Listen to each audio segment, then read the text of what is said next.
Ready to move in premium triplex villas at Bachupally APR projects. రాజధాని పరిరక్షణ కోసం తాను మంగళగిరి నుండి పోటీ చేస్తున్నట్లు భారత చైతన్య యువజన పార్టీ అధినేత రామచంద్ర యాదవ్ తెలిపారు.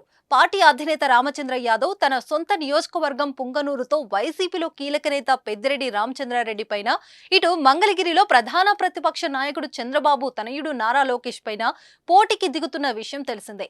ఈ క్రమంలో శనివారం మంగళగిరిలోని హ్యాపీ రిసార్ట్స్ నందు నియోజకవర్గంలోని అభిమానులు, కార్యకర్తలు, ప్రతినిధులతో ఆత్మీయ సమావేశాన్ని నిర్వహించారు.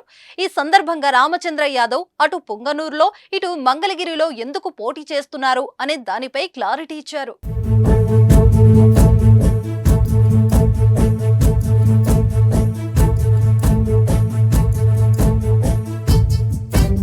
తమ పార్టీకి రెండు ప్రధాన రాజకీయ పార్టీలు సమదూరమని చెప్పారు. అందుకే వైసీపీలో నెంబర్ 2 గా ఉన్న పెద్దిరెడ్డిపై, ఇటు టీడీపీలో నెంబర్ 2 గా ఉన్న నారా లోకేష్ పై బరిలో దిగుతున్నట్లు తెలిపారు.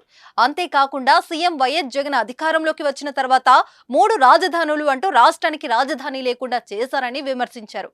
రాజధాని పరిరక్షణ కోసం మంగళగిరి నుండి బరిలోకి దిగుతున్నట్లు తెలిపారు. ఖచ్చితంగా 2 నియోజకవర్గాల నుండి విజయం సాధించి తీరుతానని ధీమా వ్యక్తం చేశారు. మంగళగిరి నియోజకవర్గ అభివృద్ధి కోసం పూర్తి స్థాయి ప్రణాళికలతో ఉన్నట్లు తెలిపారు రామచంద్ర యాదవ్. ఇందుకోసం నియోజకవర్గ మేనిఫెస్టోను రామచంద్ర యాదవ్ విడుదల చేశారు.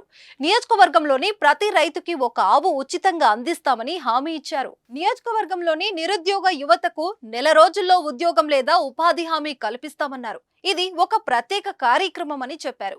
ఈ పథకం ద్వారా ఆర్సీవై కాల్ సెంటర్ కి కాల్ చేసి పేరు నమోదు చేసుకునే వారికి నెల రోజుల్లో ఉద్యోగం లేదా ఉపాధి కల్పించబడుతుందని హామీ ఇచ్చారు. చేనేతలకు అండగా ఉండేందుకు మంగళగిరి కేంద్రంగా చేనేత పరిశ్రమ ఏర్పాటు చేయించడంతో పాటు జాతీయ స్థాయి గుర్తింపు వచ్చేలా భారీ టెక్స్టైల్ పరిశ్రమ ఏర్పాటునకు కృషి చేస్తామని తెలిపారు. 5 ఏళ్లలో 25,000 మంది యువతకు శాశ్వత ఉద్యోగాలు కల్పించడం జరుగుతుందని హామీ ఇచ్చారు. అలానే పతాంజలి ఫుడ్ ప్రాసెసింగ్ యూనిట్ నెలకొల్పడం ద్వారా స్థానికంగా 20,000 మందికి ఉద్యోగ అవకాశాలు లభిస్తాయన్నారు. 25,000 మంది పేద కుటుంబాలకు రాజధాని ప్రాంతంలో పక్కా గృహాల నిర్మాణం చేపడతామని అన్నారు.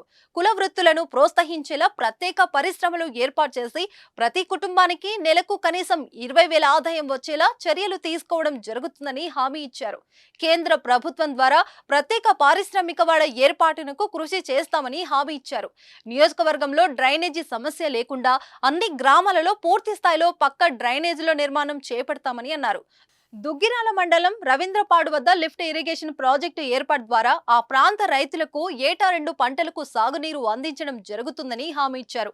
నిడమరు రైల్వే గేట్ వద్ద ఫ్లైఓవర్ నిర్మాణం చేపడతామని రామచంద్ర యాదవ్ హామీ ఇచ్చారు.